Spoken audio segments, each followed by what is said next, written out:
Sanitary lines located in exposed areas, such as rooftops, must be protected from physical damage. Standard methods include firstly, underground installation, burying the line below the frost line. Secondly, encasement, enclosing the line in a protective material, such as concrete, masonry, or metal conduit.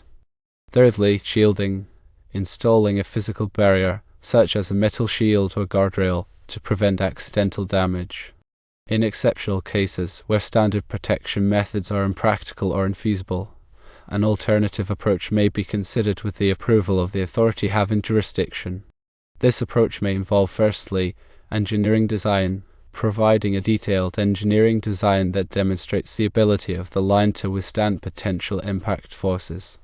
Secondly, protective coverings, using impact-resistant materials, such as reinforced plastic or steel, to cover and protect the exposed line.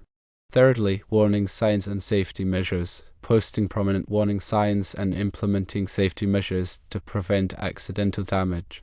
Fourthly, regular inspection and maintenance, establishing a rigorous inspection and maintenance program to ensure the integrity of the line and protective coverings.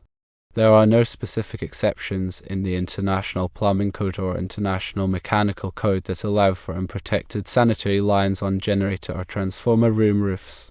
However, the authority having jurisdiction may exercise discretion in considering alternative approaches based on the specific circumstances and the engineer's design. Consult with a qualified mechanical engineer to develop an appropriate protection plan. Obtain approval from the authority having jurisdiction in writing before implementing any alternative approach. Document the engineering design, warning signs, and inspection schedule for future reference. Regularly inspect and maintain the sanitary line and protective measures to ensure ongoing compliance.